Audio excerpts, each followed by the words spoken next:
ఈ కార్యక్రమాన్ని మనం చేయటం ఒక మంచి క్రమశిక్షణతో కేంద్ర ప్రభుత్వం పథకాలని దాని యొక్క పురోగతి, దాని యొక్క పరిస్థితి, దాంట్లో ఎదుర్కొంటున్నటువంటి సమస్యలు కానీ, అంతేకాకుండా మంచి ఫలితాలు వచ్చిన దాన్ని కూడా ప్రజల ముందు పెడుతూ సుపరిపాలనలో ఒక భాగంగా ఈ దిశ మీటింగ్ని మనము ప్రతి 3 నెలలకి తీసుకుంటున్నాం.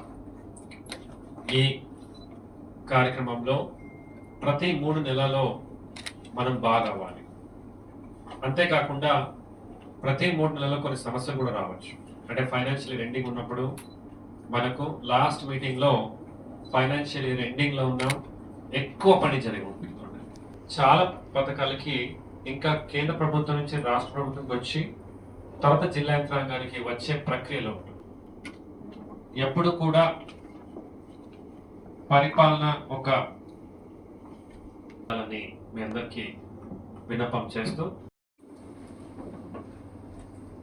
ఆనవాయితీగా మనం ప్రతిసారి మన బాపట్ల పార్లమెంట్ కాన్స్టిట్యూయెన్సీలో ఇటు బాపట్ల జిల్లాలో 5 నియోజకవర్గాలు ఉన్నాయి, ఒంగోలు జిల్లాలో 2 నియోజకవర్గాలు ఉన్నాయి. కాబట్టి ఒంగోలు నుంచి కూడా మనం అధికారులను తెలుసుకునే అవసరం ఉంటుంది. సరే, దయచేసి రిపోర్ట్ చేసుకోండి.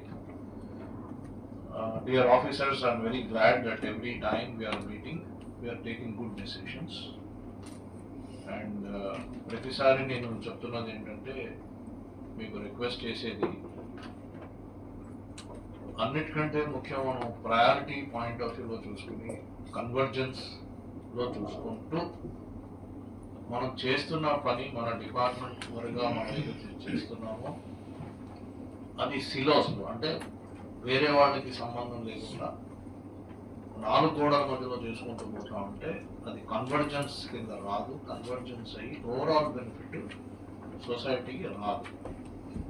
సో కన్వర్జెన్స్ ఎలాగ చేయాలి అనేది మనం పదే ప్రతిసారి ప్రతి మీటింగ్లో ఓపెనింగ్ రిమార్క్స్ ఇదే నేను చెప్తూ వచ్చాను. ఫర్ ఎగ్జాంపుల్ ఎడ్యుకేషన్ ఉంది, లేదా హౌసింగ్ ఉంది.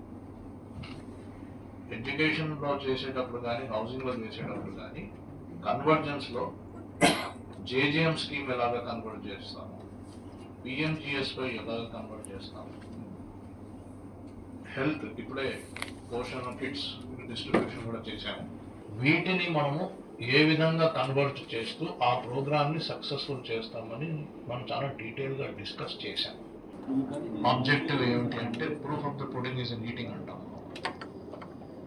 P4 కార్యక్రమం ఏదైతే ప్రియతమ ముఖ్యమంత్రి గారు శ్రీ నారా చంద్రబాబు నాయుడు గారు తెచ్చారు, దట్ ఈస్